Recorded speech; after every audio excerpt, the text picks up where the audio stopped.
আজকে আপনারা শুনবেন লেখিকা পূর্বা তালুকদারের কলমে একটি টান টান রোমহর্ষক থ্রিলার সাসপেন্স গল্প বেলাগুড়ি হত্যা রহস্য। গল্পের সূত্রধার এবং গল্প পাঠে আমি শুভ, প্রধান চরিত্রে ব্রতদীপ। তাহলে শুরু হচ্ছে আজকের গল্প বেলাগুড়ি হত্যা রহস্য। শুনতে থাকুন। 1970 সালের কলকাতার এক সন্ধে অজিতেশ, আমি আর বৌঠান তিনজনই থিয়েটার দেখে ফিরছিল। আমি বললাম, থিয়েটারটা জবশ হলো, কি বলো? হ্যাঁ, তোমাদের তো এসব থিয়েটারই ভালো লাগবে। আজকাল যা দেখায়, ম্যাগো রক্ত গরম হয়ে যায়। ঠিক আছে, এখন তাড়াতাড়ি পা চালাও। এদিকে কালকেও বেশ বড় একটা ঝামেলা হয়েছিল। সন্ধে হয়ে এসেছে, এমনিতেই রাস্তায় একটা বড় মিছিল বেরিয়েছে, কখন আবার দাঙ্গা লাগে বলা যায় না। সত্যি, এরা জাতের দোহাই দিয়ে একে অপরের প্রাণ কেড়ে নিচ্ছে অবলীলায়। কত অসহায় নিরীহ মানুষ, কত শিশু এতে প্রাণ হারাচ্ছে, অথচ সরকারের এদিকে কোনো নজরই নেই। নতুন সভ্যতা, নতুন দেশ উত্থানের সময় এমন একটু একটু দাঙ্গা হাঙ্গামা হয়েই থাকে বন্ধু। আমরা নিজেদের মধ্যে কথা বলছিলাম, এমন সময় হঠাৎ করে রাস্তার মিছিলটার মধ্যে একটা বিশৃঙ্খলা দেখা দিল। একদল লোক কোথা থেকে ছুটে এসে মিছিলের ওপর ঝাঁপিয়ে পড়ল। চোখের নিমেষে সেখানে একটা দ্বন্দ্ব বেঁধে গেল। আমি ভীত হয়ে বললাম, প্রত্যেক দিনই একই জিনিস। আর বাবা গো! আমার কথা শেষ হওয়ার আগেই হঠাৎ একটা আদলা ইট এসে বৌঠানের মাথায় লাগলো। একটা অস্ফুট আর্তনাদ করে সে মাথার সামনের অংশটা চেপে ধরে বসে পড়ল।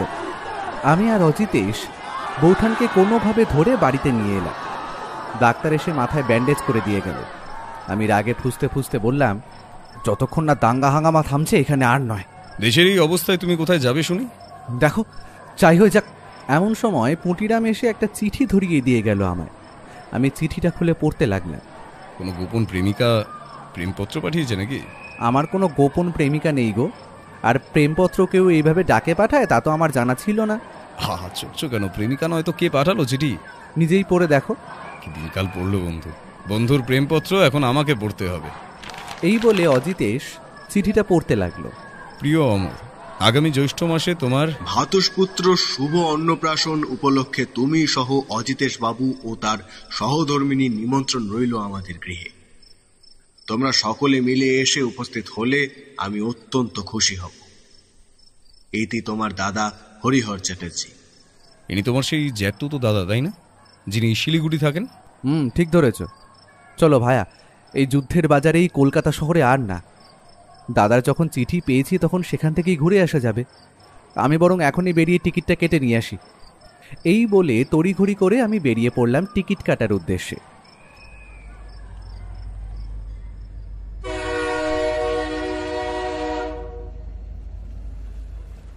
নির্দিষ্ট দিনে আমরা ট্রেনে চেপে গেলাম জলপাইগুড়ি, তারপর সেখান থেকে শিলিগুড়ি। ট্রেন যখন জলপাইগুড়ি পৌঁছলো তখন স্টেশনের বড় ঘড়িতে বাজে সকাল 8:52। স্টেশনের বাইরে বেরোনোর পথে আমরা দেখি দাদা আমাদের জন্য গাড়ি পাঠিয়েছেন। ড্রাইভার আমার আর অজিতেশের নাম লেখা একটা প্ল্যাকার্ড হাতে নিয়ে স্টেশনে দাঁড়িয়ে ইতিউতি চাইছেন। আমি সেটা দেখি হাত নাড়িয়ে বললাম, এই যে আমরা এদিকে। তো এখান থেকে কতক্ষণ লাগবে? তা ঘন্টা 3 লাগবে বাবু। এখান থেকে গাড়ি করে শিলিগুড়ি পৌঁছতে তো ঘন্টাখানেকের মতো লাগে, খুব বেশি হলে 1.5 ঘন্টা। আগে স্যারের বাড়ি তো খোদ শিলিগুড়িতে নয়, শিলিগুড়ি থেকে উত্তরে মাইল 2 পথ গেলে তবে বেলাকুড়ি, সেখানেই ওনার বাড়ি। আমরা গাড়িতে উঠে পড়লাম। গাড়িও স্টার্ট দিয়ে দিল।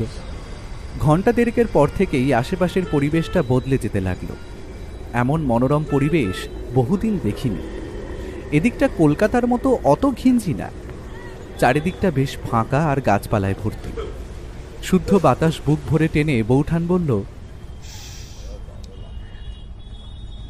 উফ, কলকাতার ওই দমবন্ধকর পরিবেশের সাথে এই পরিবেশের কতই না পার্থক্য। কি বিশুদ্ধ এখানকার হাওয়া। দুদিকের প্রাকৃতিক সৌন্দর্য দেখতে দেখতে পৌঁছে গেলাম বেলাগুড়ি, দাদার বাড়িতে। দাদা গেটের সামনে দাঁড়িয়েছিল আমাদেরই অপেক্ষায়। আমি গাড়ি থেকে নামতেই ও এসে আমায় জড়িয়ে ধরল। কতদিন পর তোকে দেখছি ভাই। এখানে আসার পর তো তোর সাথে আর সেভাবে যোগাযোগ করতে পারিনি। কেমন আছিস ভাই? এই তো বেশ ভালো আছি। এই বলে দাদা অজিতেশের দিকে ফিরল। ও মৃদু হেসে হাত জোর করে বলল, নমস্কার, আগে আমি সেই অধম। ছি ছি ছি ছি, কি বলছেন? আপনি এত নাম করা একজন মানুষ, শিলিগুড়িতে পর্যন্ত আপনার নাম ছড়িয়ে পড়েছে। আপনি আজ এখানে এসেছেন, আমরা সকলেই সমৃদ্ধ হয়ে গেলাম। আচ্ছা, আলাপ করে দিই, ইনি আমার সহধর্মিনী। আমরা ভেতরে গেলাম। কাঠের দোতলা বাড়ি। বাড়ির সামনের মেন গেটটাও কাঠেরই তৈরি। বাড়ির ভেতরে ঢুকেই ডান দিক দিয়ে চলে গেছে একটা সিঁড়ি। আমরা বসার ঘরে বসে আমি বললাম, দাদা, তোর বাড়িটা তো বেশ বিলেতি ঢঙে বানিয়েছিস। এই বাড়িটা তো তোর বৌদিদের পৈতৃক সম্পত্তি, আর সম্পূর্ণ বাড়িটা তো তোর বৌদিরই সাজানো। সত্যি রে, খুব সুন্দর করে সাজানো, পুরো স্বর্গ। বাড়ি যদি স্বর্গের মতো না হয় তাহলে সে বাড়ি বাড়ি থাকে না। বাড়ি এমন হবে যেখানে সবকিছু ছেড়ে ছুড়ে বারে বারে ফিরে আসতে ইচ্ছা করবে। কি বলো ঠাকুরপো? কথাটা বলেই আমাদের সামনে এসে দাঁড়ালো সৌদামিনী। আসলে আমাদের দুইজনের বয়স এক হওয়ায় দাদার বউকে আর বৌদি বলে সম্বোধন করে ডাকি না, সৌদামিনীই বলি। তারপর সে বৌঠানের দিকে তাকিয়ে বলল, তা ভাই, তুমি এই পুরুষদের মাঝখানে বসে কি করবে বলো? এদের যত সব রসকসীন কথাবার্তা, তার চেয়ে তুমি বরং আমার সাথে ভেতরে চলো। এই বলে সৌদামিনী বৌঠানকে নিয়ে ভিতরে চলে গেল। তোরা তো অনেক দূর থেকে এসেছিস, এখন হাত মুখ ধুয়ে দুপুরের খাবার খেয়ে একটু বিশ্রাম কর। আচ্ছা, আজ তো আপনার ছেলের অন্নপ্রাশন, তা কোনো আয়োজন নেই, লোকজন নেই কেন? আসলে ছেলের মুখে প্রসাদ তিথি মেনে বেশ অনেকদিন আগেই দেওয়া হয়েছে। আজকে একটা গেট টুগেদার পার্টি রাখা হয়েছে। বাড়িতে এসব করলে ঝক্কি অনেক বেশি, তাই আমাদের এক কমিউনিটি হল আছে, সেখানেই পার্টিটা অ্যারেঞ্জ করেছি। বিকেলে গেলেই বুঝতে পারবে। দুপুরে খাওয়ার পর আমার বেশ ক্লান্তি আসছিল। আমি বললাম, তোমরা বরং একটু গল্প করো, আমি বরং একটু ঘুমাই। অজিত এসো আমার সাথে উপরে চলে এলো। আমি ঘরে ঢুকে বিছানায় গা এলিয়ে পাশেই থাকা জানলা দিয়ে বাইরের মনোরম শোভা দেখতে দেখতে ঘুমিয়ে পড়লাম। অমর, অমর! অজিতেশের ডাকে যখন ঘুম ভাঙল তখন বাইরে অন্ধকার হয়ে গেছে। আমি চোখ ডলতে ডলতে গিয়ে দরজা খুলতেই অজিতেশ হুড়মুড়িয়ে ঘরে ঢুকে বলল, তোমার ঘুম হলো? হরিহরবাবু আমাদের তৈরি হয়ে থাকতে বলে গেলেন। উনি অনুষ্ঠান বাড়িতে পৌঁছে উনি গাড়ি পাঠিয়ে দেবেন। আমরা সেই গাড়ি করেই নাকি সেখানে পৌঁছবো। আমি আর তোমার বউঠান নিচে গেলাম, তুমি এসো। আমিও চটপট তৈরি হয়ে নিচে গিয়ে দেখি দাদা গাড়ি পাঠিয়ে দিয়েছে। আমরা গাড়ি করে প্রায় আধ ঘন্টা পর অনুষ্ঠান বাড়িতে গিয়ে পৌঁছলাম। জায়গাটার শোভা দেখে আমার চোখ ছানা বড়া হয়ে গেল। পাহাড়ের একেবারে চূড়ার উপরে অবস্থিত সেটা। সেখান থেকে নিচের শহরটা সম্পূর্ণ দেখা যাচ্ছে।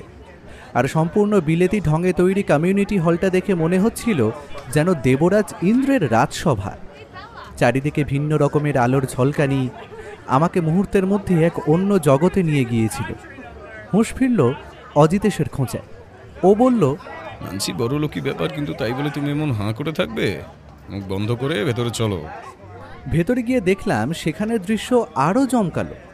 সকলের পোশাকের বাহার দেখেই বোঝা যাচ্ছিল যে সেটা সম্ভ্রান্তদের অনুষ্ঠান। বন্ধু, চারিদিকটা একবার দেখছো? নিজেদের কেমন যেন বেমানান লাগছে না এখানে? অজিতেশ কিছু একটা বলতে যাচ্ছিল, এমন সময় দাদা আমাদের দেখতে পেয়ে আমাদের দিকে এগিয়ে এসে বলল, তোরা এত দেরি করলি কেন? সেই কখন গাড়ি পাঠিয়েছি। নিজেদের অনুষ্ঠানে কেউ দেরি করে? অজিতেশ বাবু, বৌঠান আসুন, আপনাদের সাথে একজনের পরিচয় করাবো। দাদা আমাদেরকে যেদিকে নিয়ে গেল লক্ষ্য করলাম সেদিকে একটা জটলা। সকলে একজন ব্যক্তিকে ঘিরে উৎসুক হয়ে কিছু আলোচনা করছিল। দাদা আমাদের সেই ব্যক্তির সামনে নিয়ে গিয়ে বলল, স্যার, আপনার সাথে এদের আলাপ করিয়ে দিয়ে এবার। ও হলো আমার ভাই অমরজিৎ বন্দ্যোপাধ্যায়, আর উনি ওর বন্ধু, ইনি ওনার সহধর্মী। নমস্কার। নমস্কার। নমস্কার নমস্কার। আর ইনি আমার বস অম্বরীশ উপাধ্যায়, বেলাগুড়ি তথা শিলিগুড়ির একজন স্বনামধন্য ব্যক্তি। এই কমিউনিটি হলটাও ওনার। হরি, তুমি একটু বেশি বাড়িয়ে বলছো। আমি একজন সামান্য স্বর্ণ ব্যবসায়ী, আর নিজের ক্ষমতায় এই তো একটা সাইড বিজনেস করে খাচ্ছি। বন্ধু, এইভাবে নিজের ঢাক পেটাতে কখন কাউকে দেখেছো? সবই টাকার মায়া। তা আপনাদের এই জায়গাটা কেমন লাগছে? অপূর্ব। এত সুন্দর ডেকোরেশন দেখলেই তাঁত লেগে যায়। বেশ, বেশ বেশ। আপনি ঠিক আছেন? হ্যাঁ, আসলে কিছুদিন ধরে একটু কাশি হচ্ছে। স্যার একটু শুনবেন। এমন সময় এক ভদ্রলোক হলের দরজার সামনে এসে অম্বরীশ বাবুকে ডাকতেই তিনি সেদিকে এগিয়ে গেল। আমরাও নিজেদের মধ্যে কথা বলতে লাগলাম। অজিতেশ অবশ্য কথা বলার ফাঁকে ফাঁকে অম্বরীশবাবুকে দেখছিলেন। আমি ওর দৃষ্টি অনুসরণ করে দরজার দিকে তাকিয়ে দেখলাম আগন্তুক ব্যক্তিটির দিকে আঙুল তুলে চোখ বড় বড় করে অম্বরীশবাবু কিছু একটা বলছে। তার হাবভাবে উত্তেজনা স্পষ্ট। অপর ব্যক্তিটি হঠাৎ চিন্তিত মুখে অম্বরীশবাবুর কানে কানে কিছু একটা বললেন এবং বলার প্রায় সাথে সাথেই অম্বরীশবাবুর মুখটা ফ্যাকাশে হয়ে গেল। আমরা লক্ষ্য করলাম উনি পকেট থেকে একটা রুমাল বার করে কপালের ঘাম মুছলেন। তারপর আগন্তুক ব্যক্তিটিকে হাত তুলে চলে যাওয়ার নির্দেশ দিয়ে কাঁপা কাঁপা হাতে চুরুট ধরালেন। 2-3 বার চুরুটে টান দিতেই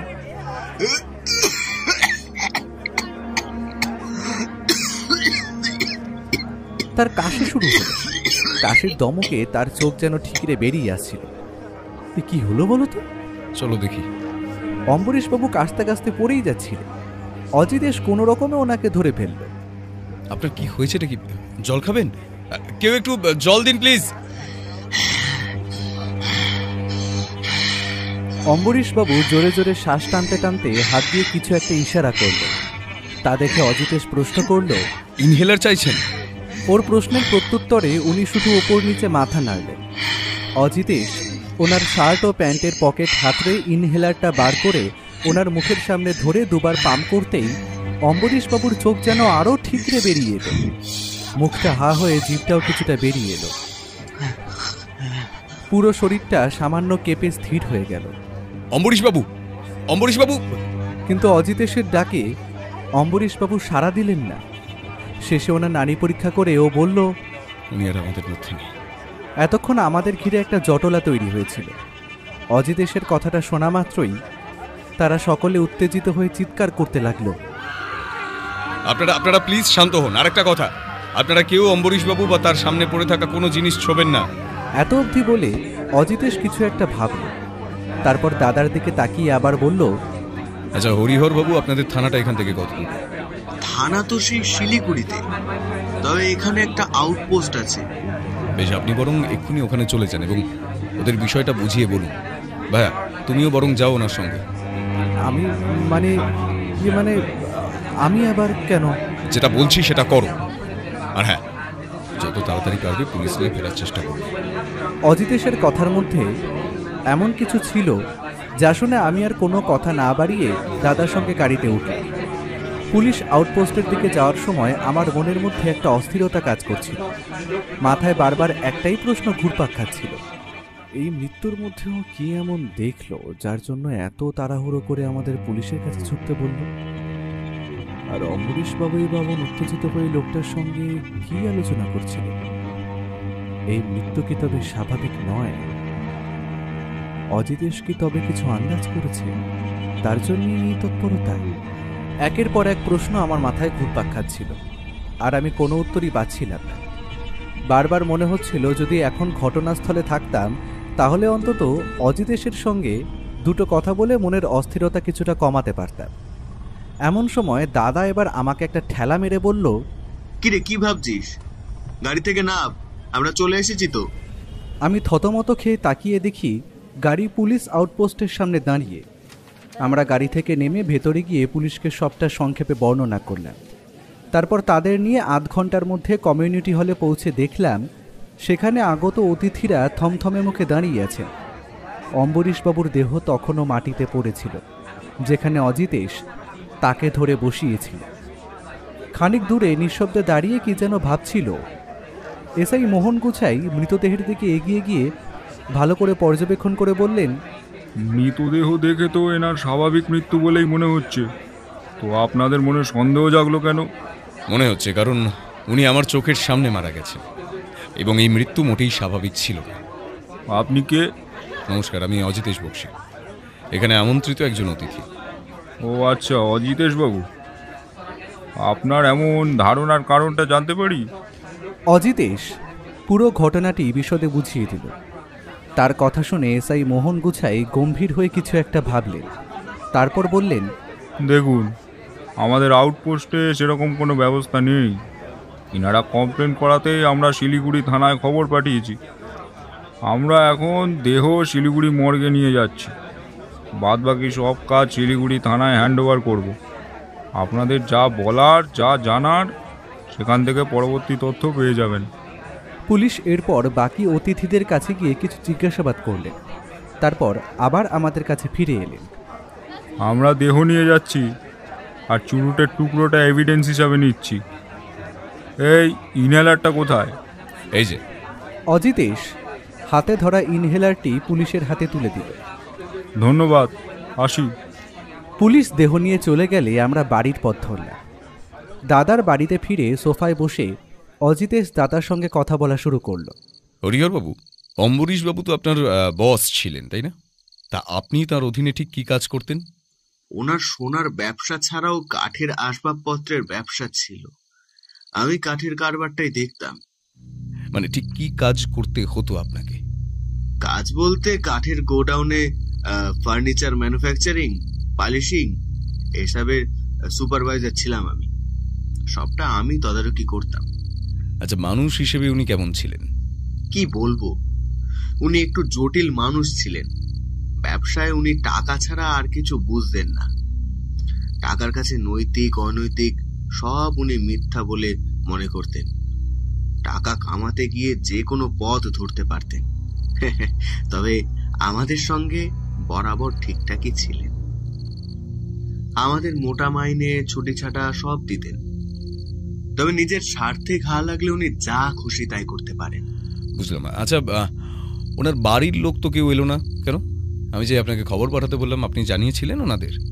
হ্যাঁ, তবে ওনার স্ত্রী, ভাই, ভাইয়ের স্ত্রী সহ পুরো পরিবারই ওনার ভাইজির শ্বশুর বাড়ি গেছেন, ভাইজির দেওরের বিয়েতে। আমি টেলিগ্রাম করে দিয়েছি, কালকের মধ্যে ফিরে আসবেন আশা করি। আর অম্বরীশবাবু, তিনি যাননি কেন? যতদূর জানি ওরও যাওয়ার কথা ছিল, কিন্তু আগামী পরশু একটা বড় মিটিং পড়ে যাওয়ায় উনি থেকে গিয়েছেন। যতদূর শুনলাম বেশ বড় ডিল। সেটি সাকসেসফুল হলে বেশ মোটা অঙ্কের মুনাফা হতো। আর হ্যাঁ, ওনার ভাইপো, সেও তার পরিবারের সাথে যায়নি, এখানেই আছে। আমি তো... দাদা কিছু একটা বলতে যাচ্ছিল, এমন সময় ঘরের টেলিফোনটা বেজে উঠল। দাদা উঠে গিয়ে ফোনটা তুলে চিন্তিত মুখে কিছুক্ষণ অপর প্রান্তের কথা শুনল। তারপর আচ্ছা ঠিক আছে এই বলে ফোনটা রেখে দিয়ে আবার সোফায় এসে বসে অন্যমনস্ক হয়ে বলল, হ্যাঁ, কি যেন বলছিলাম? অম্বরীশবাবুর ভাইপোর বিষয়ে কিছু বলছিলেন, যে ওনার ভাইপো সেও তার পরিবারের সঙ্গে যায়নি, এমন কিছু। ও হ্যাঁ, তা ওনাকে খবর পাঠানো হয়নি, তিনিও তো এলেন না। আর আশা, তার তো খোঁজই পাওয়া যায়নি মশাই। মানে? মানে ওই ছেলের বাড়িতেই থাকার কথা, কিন্তু দুদিন ধরে সে নাকি গায়েব। আমি গৌরাঙ্গ বাবুকে বলেছিলাম খবর দিতে, তিনি স্যারের বাড়িতে গেল এবং চাকর জানায় যে ছেলে গত দুদিন হলো বাড়ি ফেরেনি। বটে, তা কোথায় গেছে কিছু জানা গেছে? কোথায় আর যাবে, ওই ছেলে যা বকাটে, মদ জুয়া মেয়ে মানুষ এইসবেই ডুবে থাকে। হয়তো কোথাও মাতাল হয়ে পড়ে আছে। বুঝলাম। আচ্ছা, যে ভদ্রলোক অম্বরীশবাবুর সঙ্গে কথা বলছিলেন তাকে চেনেন? কে তিনি, আর কেনই বা এসেছিলেন বলতে পারবেন? চিনি বলা ভুল, নাম জানি, আর দু একবার আমাদের গোডাউনেও দেখেছি। ওর নাম দেবেন, দেবেন জোয়ারদার। স্যারের সব সোনার ডিলারশিপ গুলো ওই আনতো। পরশু বড় ডিল ফাইনাল হওয়ার কথা, তাই হয়তো সেই নিয়ে কিছু বলতে এসেছিল। আমার মনে হচ্ছে ওই ডিল নিয়েই হয়তো কোনো গন্ডগোল হয়েছে, আর সেই জন্যেই অম্বরীশবাবু নার্ভাস হয়ে অসুস্থ হয়ে পড়লেন। শ্বাসকষ্ট তো ছিলই, সব মিলিয়েই হয়তো হার্ট অ্যাটাকটা হলো।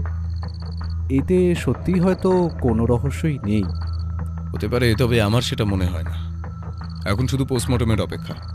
ওটা রিপোর্ট আসলেই বোঝা যাবে মৃত্যুটা স্বাভাবিক নাকি না। যাই হোক, আজ এই অবধি থাক, অনেক রাত হলো। হরিহরবাবু, আপনি গিয়ে শুয়ে পড়ুন। আরে এখনই ঘুমোবে? আমার তো মাথায় হাজার প্রশ্ন ঘুরছে গো। ভাবলাম তোমার সাথে বসে একটু আলোচনা করব। আমি গেলাম, তোমার বউঠান অনেকক্ষণ হলো ওপরে একা। এখন না গেলে আজ মহাভারত লেগে যাবে রাতে। আর শোনো, তোমার এখন চোখে ঘুম নেই ঠিক আছে, কিন্তু কাল সকালে পড়ে পড়ে ঘুমিও না, তাড়াতাড়ি উঠো। কেন? 7 সকালে উঠে আবার কোথায় ছুটবো? শিলিগুড়ি থানায় যেতে হবে, ওখানে পুলিশ অফিসারের সঙ্গে কথা বলা দরকার। অজিতেশ ওপরে চলে গেল। আমি সোফায় বসে অম্বরীশবাবুর মৃত্যু, তার ভাইপোর গায়েব হওয়া আর সেই ডিলের কথা ভাবতে লাগলাম। এইসব ভাবতে ভাবতে কখন যে সোফাতেই ঘুমিয়ে পড়েছিলাম তা খেয়ালই ছিল না। অজিতেশের ধাক্কায় যখন ঘুম ভাঙল তখন সকাল হয়ে গেছে। বন্ধু উঠে পড়ো, 8টা বেজে গেছে, চলো তাড়াতাড়ি বেরোতে হবে। ও বাবা, তুমি তৈরি? হ্যাঁ, তুমিও তাড়াতাড়ি তৈরি হয়ে নাও। হরিহরবাবুর সঙ্গে কথা হয়েছে, ওনার গাড়িতেই আমরা শিলিগুড়ি থানায় যাব। সেখানে অফিসারের সঙ্গে খোলাখুলি কথা বলতে হবে। ফরেন্সিক রিপোর্ট, পোস্টমর্টম রিপোর্ট কবে আসবে সব জানাটা দরকার। আর অম্বরীশবাবুর লোকেরা থানায় যোগাযোগ করেছে না সেটাও জানতে হবে। যদি তারা ফিরে থাকে তাহলে ওনার বাড়িতে গিয়ে একবার কথা বলতে হবে, বিশেষ করে ওনার ভাইপোর সঙ্গে। আচ্ছা, তুমি কি মৃত্যুর তদন্ত করবে বলে ভাবছো কিছু? একদম তাই। লোকটা আমার হাতে ছটফট করতে করতে প্রাণ হারিয়েছেন। আমি যদি খুব ভুল না হয়ে থাকি এটা খুন। আমার চোখের সামনে আমার হাতে একজন মানুষ কারো গভীর ষড়যন্ত্রের শিকার হলেন, আর আমি নীরবে বসে থাকব? এমনটা তো হতে পারে না। চলো তাড়াতাড়ি রেডি হও, আমি বাইরে অপেক্ষা করছি। আমি তাড়াতাড়ি তৈরি হয়ে বাইরে এসে দেখি অজিতেশ গাড়ির পাশে দাঁড়িয়ে। আমি গাড়িতে উঠতেই গাড়ি ছুটল শিলিগুড়ির দিকে। থানায় পৌঁছে ভেতরে ঢুকতেই এক চেনা গলা কানে ভেসে এলো। আরে অজিতেশ, অমরজিৎ, তোমরা এখানে? কি ব্যাপার? আমরা পেছন ঘুরে দেখি আমাদের পুরনো বন্ধু থানার বড়বাবু সন্দীপ গুহ হাসি মুখে আমাদের দিকে এগিয়ে আসছে। তুমি এখানে? হ্যাঁ, মাস সাতেক হলো বদলি হয়ে এসেছি, কিন্তু তোমরা এখানে কি ব্যাপার? কাল রাতে বেলাগুড়ির নামকরা ব্যবসায়ী অম্বরীশ উপাধ্যায় প্রয়াত হয়েছেন, সেই বিষয়ে আমরা একটু কথা বলতে এসেছি। হ্যাঁ জানি, ওনার দেহ পোস্টমর্টেমে গেছে, 2টো এভিডেন্স পাওয়া গেছে। ওখানকার এসআই বলল সম্ভবত মার্ডার ওয়েপন। এভিডেন্স 2টো ফরেন্সিকে পাঠানো হয়েছে। রিপোর্ট কবে আসবে? আস্তে আস্তে কাল বা পরশু হবে, কিন্তু তোমরা এত কিছু জিজ্ঞেস করছো। অজিতেশ, তুমি কি এতে অস্বাভাবিক কিছু দেখছো? ভদ্রলোক আমার হাতে শেষ নিঃশ্বাস ত্যাগ করেছেন সন্দীপ। আমি নিশ্চিত ওনার মৃত্যুর পেছনে কোনো গভীর রহস্য লুকিয়ে আছে। আমরা কথা বলছি এমন সময় থানায় দুজন এসে ঢুকলে। একজন 50 ভদ্রলোক আর একজন 28 বছরের তরুণ। তারা উদ্বিগ্ন মুখে সন্দীপের দিকে এগিয়ে এলেন। তরুণীটি বললেন, আমার স্বামী অম্বরীশ উপাধ্যায় কাল রাতে মারা গেছেন। আমরা এখানে ছিলাম না, টেলিগ্রাম পেয়ে আজ সকালে ফিরেছি। ফিরে জানতে পারলাম এই কেসটা আপনারা দেখছেন। আমার আমার স্বামীর দেহ কোথায়? মহিলাকে দেখে আমি আর অজিতে শতবাক। এই তরুণী অম্বরীশবাবুর স্ত্রী, বয়সে তো প্রায় ওনার মেয়ের সমান। এমন সময় পাশে দাঁড়ানো ভদ্রলোক বলে উঠলেন, দেখুন, আমার দাদা মারা গেছেন, আমরা বিপর্যস্ত। কিভাবে কি হলো একটু খুলে বলুন দেখি। সন্দীপ আমাদের দিকে তাকিয়ে বলল, প্রত্যক্ষদর্শী তো তোমরাই না হয় ওনাদের বুঝিয়ে বলো। আমরা সংক্ষেপে ঘটনাটা বুঝিয়ে বললাম, কিন্তু অম্বরীশবাবুর ভাই আমাদের কথায় যেন খানিকটা বিরক্ত হলেন। বললেন, আপনারা কেন মনে করছেন আমার দাদা খুন হয়েছেন? ওনার হাই ব্লাড প্রেশার ছিল, শ্বাসকষ্টের সমস্যা ছিল, উনি চেইন স্মোকার ছিলেন। হার্ট অ্যাটাকও তো হতেই পারে। নিশ্চয়ই পারে, কিন্তু এমন আকস্মিক মৃত্যু হলে পুলিশ কেস হয়, আর এক্ষেত্রে পোস্টমর্টম হয়। মিস্টার, আমি দিগম্বর উপাধ্যায়, অম্বরীশ উপাধ্যায়ের ভাই, আর ইনি আমার দাদার স্ত্রী কঙ্কা উপাধ্যায়। দেখুন দিগম্বর বাবু, আমরা আপনাদের মানসিক অবস্থা বুঝতে পারছি। পোস্টমর্টেম রিপোর্ট এলেই আমরা দেহ আপনাদের হস্তান্তর করে দেব, তাই একটু ধৈর্য ধরুন। আচ্ছা মিস্টার উপাধ্যায়, একটা কথা বলতে চাই। জানি এখন আপনাদের মনের অবস্থা ভালো নেই, তাও যদি আপনারা 10টা মিনিট সময় দেন তাহলে আমি আপনাদের পরিবারের সঙ্গে একটু কথা বলতাম আর কি। কিসের কথা? আপনি কেন এই বিষয়ে নাক গলাচ্ছেন? দেখুন, আমি একজন সত্যান্বেষী। সত্য খুঁজে বের করা আমার কাজ। আমার চোখের সামনে কোনো অপরাধ হলে আমি সেটার সত্য বের করেই ছাড়ি। তাতে আর কারো মত থাকুক বা না থাকুক। ঠিক আছে, বেলার দিকে আপনারা আমাদের বাড়িতে আসুন। আমার স্বামীকে যদি সত্যি কেউ হত্যা করে থাকে তবে আমিও চাই হত্যাকারী ধরা পড়ুক। আমি লক্ষ্য করলাম কথাটা বলার সময় কঙ্কা দেবী তীক্ষ্ণ দৃষ্টিতে একবার দিগম্বর বাবুর দিকে তাকালেন। দিগম্বর বাবু তৎক্ষণাৎ বলে উঠলেন, বৌদি, এদের কথায় কান দেবেন না, এরা নিজেদের গুরুত্ব বাড়াতে এসব করে। দিগম্বরবাবু, ওনার মৃত্যু স্বাভাবিক হলে কেউই নাক গলাবে না, কিন্তু কোনো গোলমাল থাকলে পুলিশ কিন্তু নাক গলাবেই। আমি অজিতেশকে ভালো করে চিনি। ও যখন বিনা পারিশ্রমিকে যেচে আপনাদের সাহায্য করতে চাইছে, নিয়ে নিন। ঠিক আছে, বেলায় আসুন, আমরা যতটা সম্ভব সাহায্য করব। আমরা বাড়ি ফিরে জলখাবার খেয়ে উপাধ্যায় বাড়ির উদ্দেশ্যে রওনা দিলাম। বাড়ির সামনে পৌঁছে আমরা থ হয়ে গেলাম। এ কি বাড়ি না রাজপ্রাসাদ? বিশাল বড় বাড়িটা যেন শিল্পকর্মের এক নিদর্শন। সামনে বিস্তীর্ণ বাগান, ফোয়ারার জলধারা আর রকমারি ফুলের সমারোহে চোখ জুড়িয়ে যায়। বাগান পেরিয়ে রাস্তাটা সোজা গাড়ি বারান্দা পর্যন্ত গেছে। আমরা হেঁটে এগিয়ে গেলাম। গাড়ি বারান্দায় একজন লোককে দেখলাম, সম্ভবত মালি। তার কাছে দিগম্বর উপাধ্যায়ের খোঁজ করতেই তিনি আমাদের দোতলায় যেতে বললেন। বাড়ির ভেতরে ঢুকে সিঁড়ি ধরে উঠতে উঠতে চোখ তো ধাঁধিয়ে গেল। সাদা মার্বেলের মেঝে, দেওয়ালে নকশাদার কারুকাজ, আর চারপাশে এমন শৈল্পিক সৌন্দর্য যে মুগ্ধ না হয়ে পারা যায় না। দোতলায় একটা বড় হল ঘর। ঘরের মাঝখানে সেগুন কাঠের কারুকার্য করা একটা বিশাল সোফায় কিছু হিসেবের কাগজপত্র নিয়ে বসেছিলেন দিগম্বরবাবু। আমাদের দেখে তিনি বললেন, ও, এসে গেছেন, বলুন কি করতে পারি। এমন সময় সেখানে উপস্থিত হলেন বছর 40-এর একজন ভদ্রমহিলা। আমাদের দেখে তিনি একটু অবাক হলেন। দিগম্বরবাবু তৎক্ষণাৎ বলে উঠলেন, আলাপ করিয়ে দিই, ইনি আমার স্ত্রী রঞ্জাবতী। আর রঞ্জা, এরা হলেন, মাফ করবেন, আপনাদের নামটা মনে নেই। নমস্কার, আমি সত্যান্বেষী, আপনারা যাকে গোয়েন্দা বলেন আর কি। আর ও আমার বন্ধু। হ্যাঁ, এরা দাদার মৃত্যু তদন্ত করতে এসেছেন। উনি গোয়েন্দা। গোয়েন্দা নয় দিগম্বরবাবু, সত্যান্বেষী। ওই হলো, কি জানতে চান বলুন। আপনার দাদার সঙ্গে আপনার সম্পর্ক কেমন ছিল? ভালোই ছিল, ভাই দাদার সম্পর্ক যেমন হয়। বেশ, আপনি কি আপনার দাদার ব্যবসা দেখতেন? আজ্ঞে না, আমার ফার্মাসি আছে, তাতেই দিব্যি চলে যায়। দাদা অনেকবার বলেছিলেন তার ব্যবসায় যোগ দিতে, কিন্তু জানেন তো, ব্যবসা, টাকা পয়সা এসবে জড়ালে সম্পর্ক নষ্ট হয়। তাছাড়া দাদার কাজকর্ম আমার ঠিক ভালো লাগতো না। মানে দাদার কাঠের ব্যবসা ছিল, সোনার ব্যবসা ছিল, বড় ব্যবসা, ঝামেলাও বড়। আচ্ছা, আপনার দাদার কি কারো সঙ্গে কোনো শত্রুতা ছিল? এই ধরনের কাজে তো আর শত্রুর অভাব হয় না মশাই।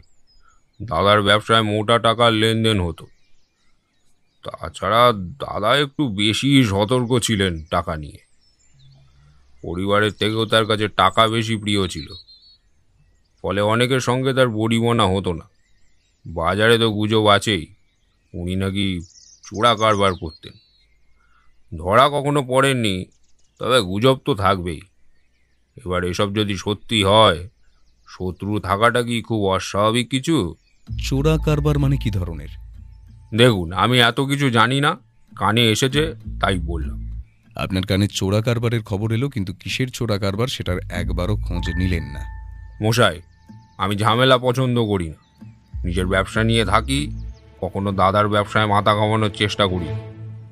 তাছাড়া ওনার ব্যাপারে কেউ নাক গলাক, সেটা উনি কখনোই পছন্দ করতেন না। ঠিক আছে, আজ চলি, দরকার হলে আবার আসবো। আমরা উঠে দাঁড়ালাম। অজিত রঞ্জাবতী দেবীর উদ্দেশ্যে বলল, আমরা একবার অম্বরীশবাবুর ঘরে যাব। ওনার ঘরটা কোন দিকে?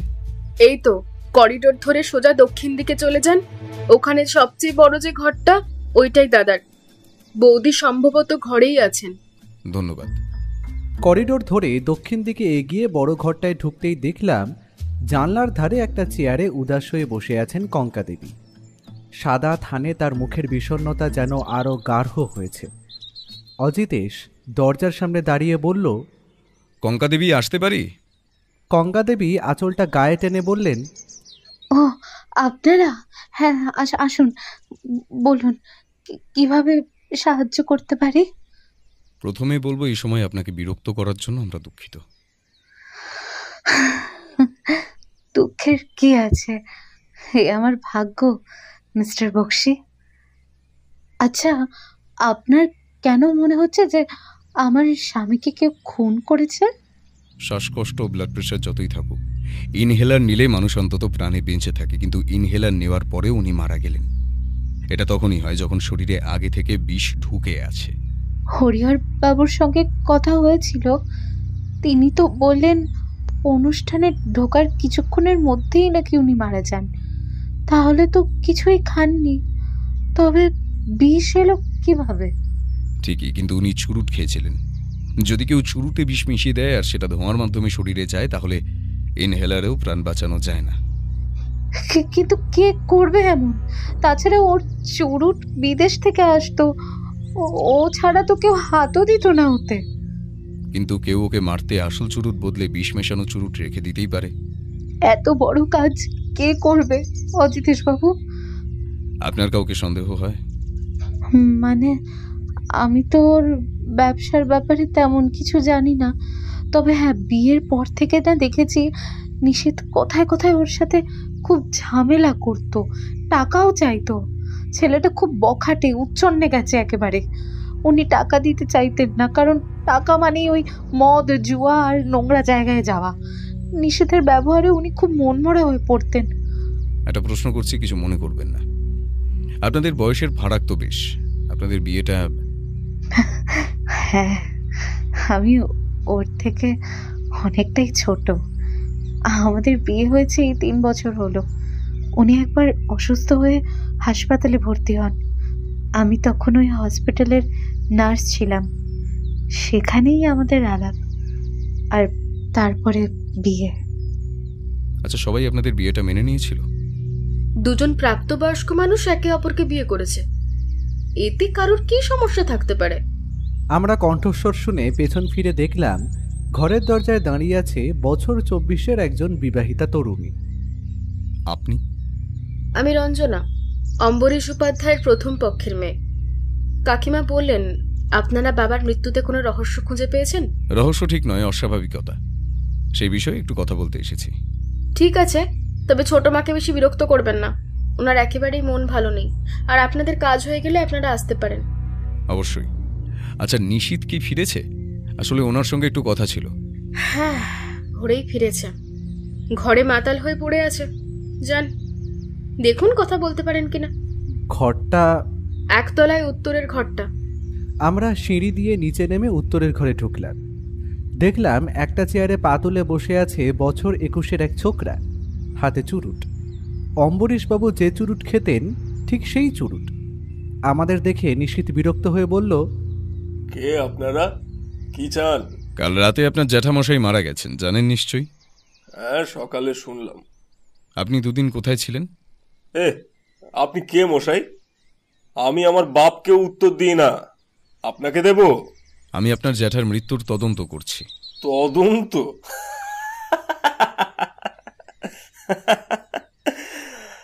আরে সালা, বড় লোকদের বড় বড় ব্যাপার। বুড়ো মরলো আর টিকটিকিও চলে এলো, যত সব নাটক। উনি তো আপনার জ্যাঠা, তার উপর এত রাগ কেন? রাগ হবে না? কতবার বললাম ব্যবসা করব, টাকা দাও, দিল না। বেটা বলে তোমার মতো মাতাল জুয়ারি মেয়েবাজকে আমি টাকা দেব না। আরে মাতাল জুয়ারি তো কি হয়েছে, ব্যবসা করতে পারবো না? ওর তো ছেলে নেই। ছোট থেকে শুনে আসছি জ্যাঠার বাবার সব সম্পত্তি নাকি আমার, তাহলে আমাকে টাকা দেবে না কেন? বললাম ব্যবসায় নাও, মালটা তাও নিল না। বললো নাকি আমি ঠক জোচ্চোর। সালা, আমি খারাপ আর তুমি কোন সাধু? হ্যাঁ, তুমি তো চোরাই ব্যবসা করো। চোরাই ব্যবসা মানে? স্মাগলিং, সোনা স্মাগলিং। নিজে 2 নম্বরই আমাকে ভালো খারাপের জ্ঞান দেয়। মাথা গরম হয়ে গেল, বলে দিলাম তোমার সব কীর্তি ফাঁস করে দেব। তারপর থেকে বুড়ো আর আমাকে সইতে পারতো না। সালা বলতো আমার নাকি মেয়ে মানুষের নেশা। নিজে কি একটা হাঁটুর বয়সী মেয়েকে তুলে এনে বিয়ে করেছে, আবার আমার দিকে আঙুল তুলছে। বুড়ো ভালো লোক ছিল না মশাই, মরেছে, বেশ হয়েছে। তুলে এনে বিয়ে? কঙ্কা দেবী তো বললেন ভালোবেসে বিয়ে। ভালোবাসা? কি কমেডি বাইরি। ও আচ্ছা, আপনি কি করে জানলেন আপনার জ্যাঠামশাই স্মাগলিং করতেন? খবর থাকে, খবর থাকে, আপনাকে কেন বলবো? আর তাছাড়া আপনি তো প্রশ্ন করেই চলেছেন। আমার যে এত সময় নষ্ট করলেন, আমার সময়ের দাম আছে তো নাকি? তা টাকা দেবেন? টাকা ছাড়া কিছু বোঝেন না? না না মশাই, উপাধ্যায়ের বংশে কেউই টাকা ছাড়া কিছু বোঝে না, না বুড়ো না আমার বাপ।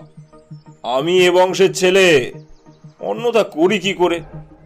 যান যান, টাইমস আপ, এখন আমার ন্যাপ নেওয়ার সময়।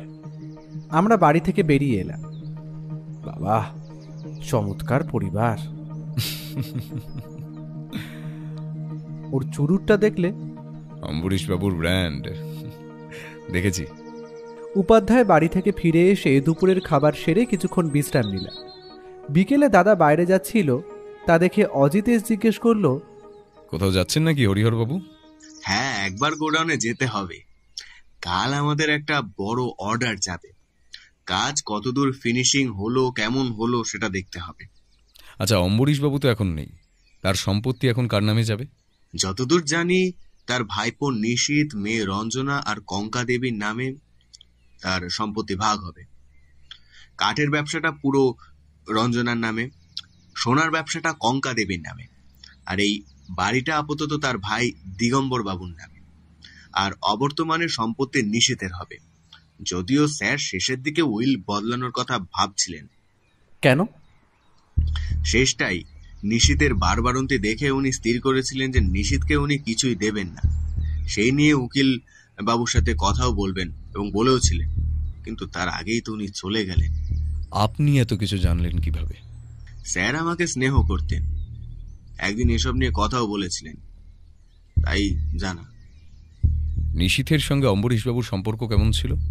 স্যার নিশীথকে খুব ভালোবাসতেন, কিন্তু গেল মাসে তো আমাদের গোদামে এসে নিশীথ যে উজ্জতি করলো, তার নাকি 5,000 টাকা দরকার।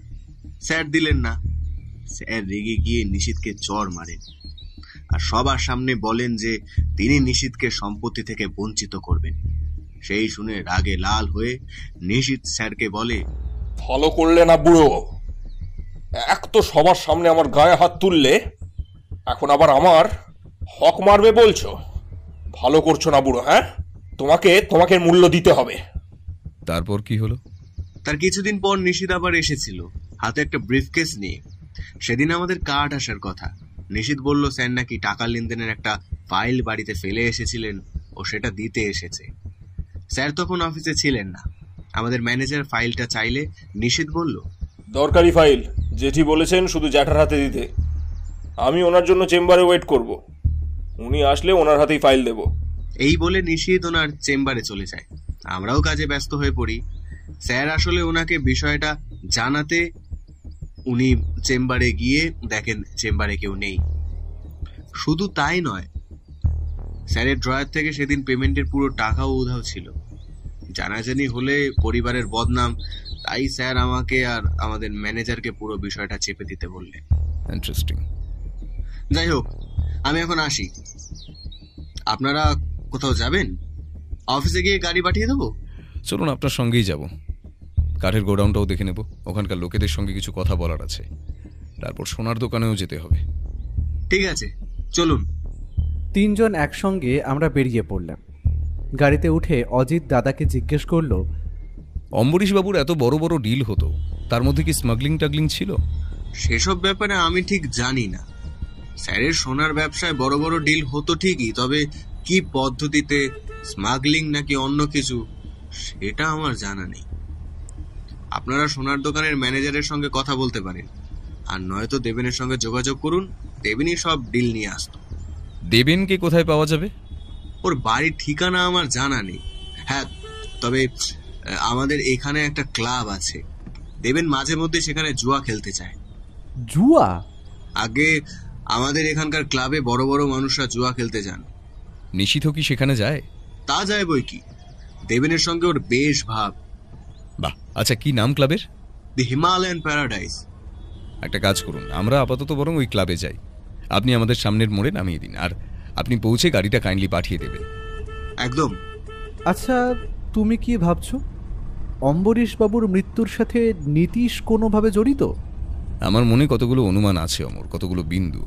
আমি সেগুলোকে মেলানোর চেষ্টা করছি মাত্র। মিলে গেলেই আসল চক্রান্তকারী হাতে চলে আসবে। আচ্ছা, স্যারের তো এখনো পোস্টমর্টম রিপোর্ট আসেনি। আপনি এখনই এতটা নিশ্চিত হচ্ছেন কিভাবে যে স্যারের মৃত্যু কারো চক্রান্তে হয়েছে? থামুন। কেন, কি হলো? আমাদের গন্তব্য এসে গেছে। গাড়ি থামতেই আমরা গাড়ি থেকে নেমে পড়লাম। ও বলল, আমি নিশ্চিত হচ্ছি আমার অভিজ্ঞতা থেকে। রাতে দেখা হচ্ছে। দাদার গাড়ি চলে গেলে আমরা ক্লাবের দিকে রওনা দিলাম। ক্লাবে পৌঁছে দেখি ভেতরে বেশ ভিড়। একটু এদিক ওদিক চোখ ঘোরাতে চোখে পড়ল একটা জুয়ার টেবিলে বসে তাস পিটছে নিশীথ আর দেবে।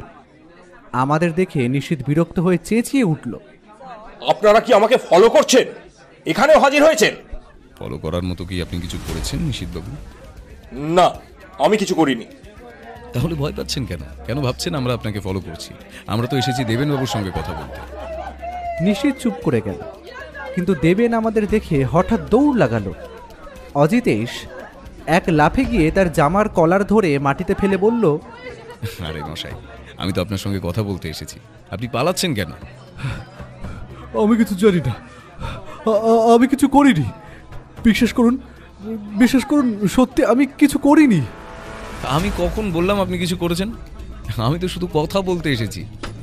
আপনি কিছু না শুনে কি করে বুঝলেন আমি কি জানতে এসেছি? আমি সত্যি কিছু জানি না। চুপ! বেশি ন্যাকামো করলে আপনাকে সোজা গারদে করব। যা প্রশ্ন করব চুপচাপ উত্তর দেবেন, বুঝেছেন? বুঝেছি। কাল অম্বরীশবাবুর সঙ্গে কি কথা বলতে গেছিলেন? স্যারের আগামীকাল একটা মিটিং ছিল, সে বিষয়ে কথা বলতে গেছিলাম। স্যারের অনেক মাল ভুটানের দিকে যাওয়ার কথা ছিল, কিন্তু পার্টি বেঁকে বসেছিল, বলছিল টাকা দেবে না। আগেরবার স্যারের একটা চালান ধরা পড়েছিল, তাই পার্টি স্যারকে ভরসা করতে পারছিল না। তাছাড়া স্যারের মাল যার মাধ্যমে পাচার হতো তার সাথেও স্যারের পার্টনারশিপ ভেঙে গেছিল। পার্টনারশিপ? কে এই লোক? বিজন বণিক স্যারের বিজনেস পার্টনার ছিল। অনেক সোনা নিজের নামে চালান করে মুনাফা লুটত।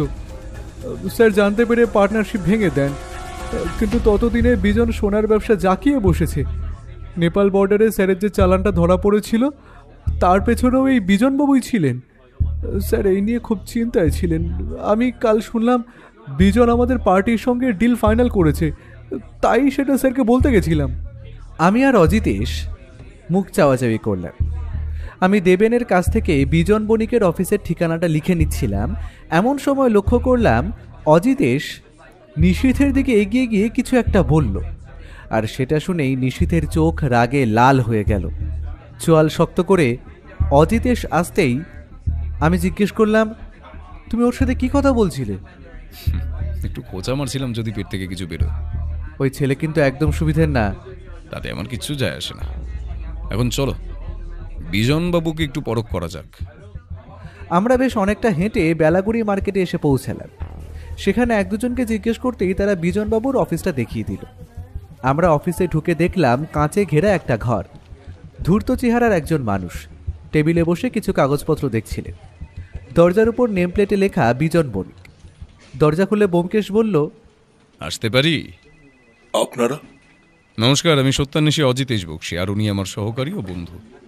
নমস্কার। নমস্কার। বলুন, কি চাই? আমি অম্বরীশবাবুর মৃত্যুর তদন্ত করছি, সেই কারণেই আপনাকে কটা প্রশ্ন করার ছিল। বিজনবাবু এতক্ষণ মাথা নিচু করে হাতের কাগজগুলো দেখছিলেন।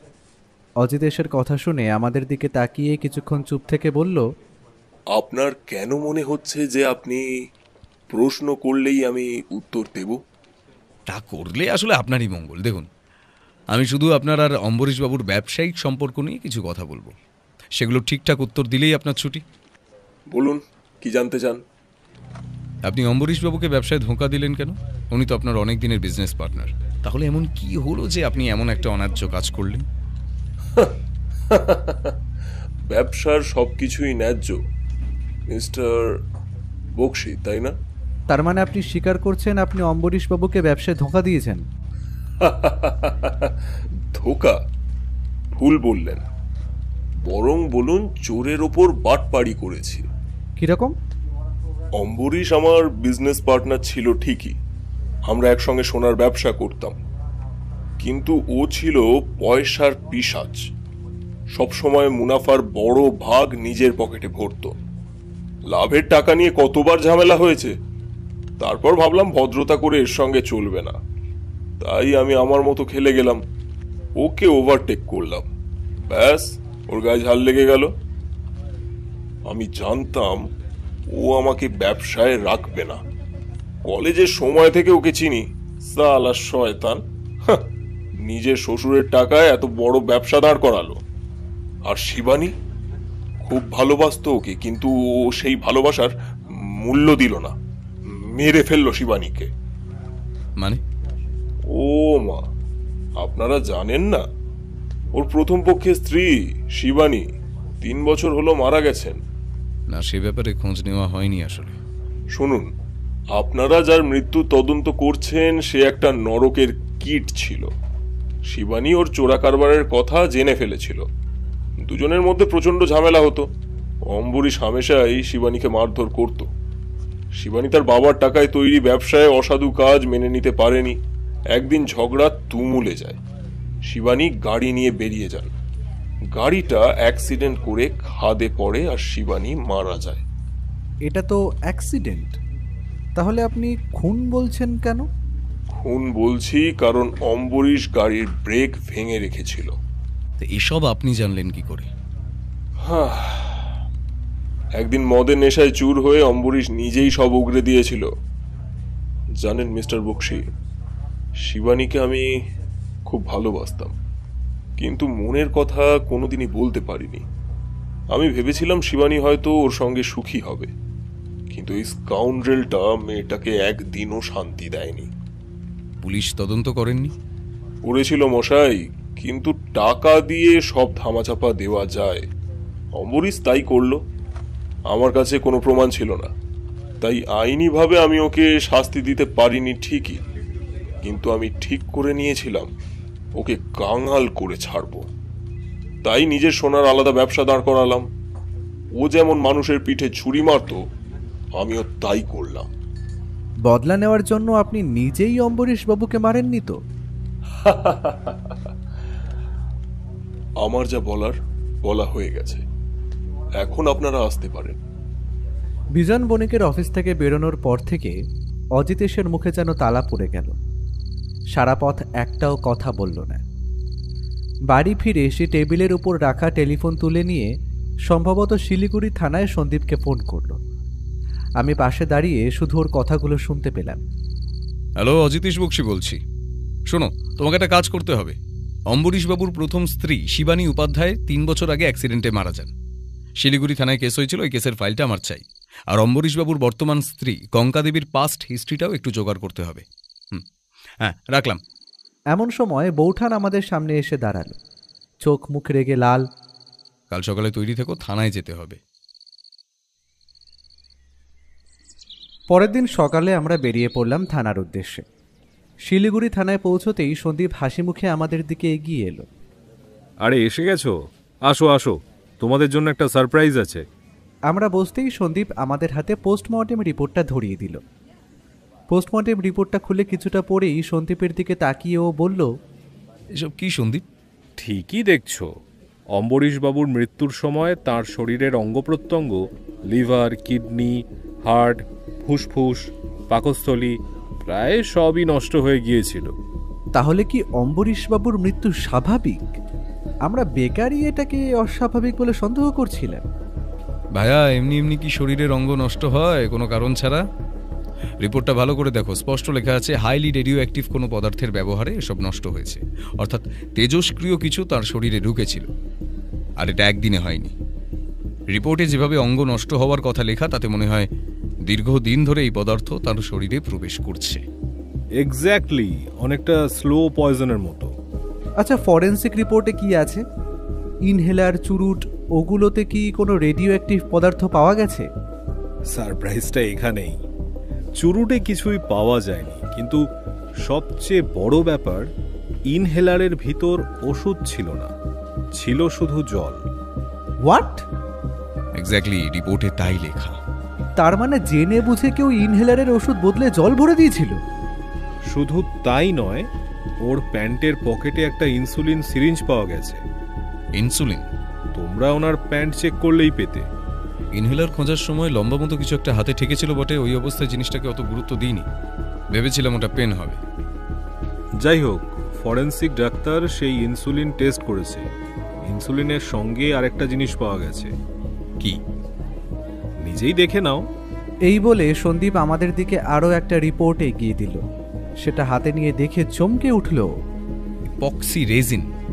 হ্যাঁ, অম্বরীশ বাবুর মৃত্যুর আরেকটি কারণ এই রেজিন। এর তেজস্ক্রিয়তা অন্যান্য রেজিনের তুলনায় অনেক বেশি। দীর্ঘদিন ধরে যদি কেউ এটা ইনহেল করে বা রক্তে মিশলে মানুষের শরীরের অঙ্গ প্রত্যঙ্গ নষ্ট হয় এবং একটা সময়ের পর মৃত্যু হয়। যদিও অম্বরীশবাবুর মৃত্যুর মূল কারণ ইনহেলারে থাকা জল।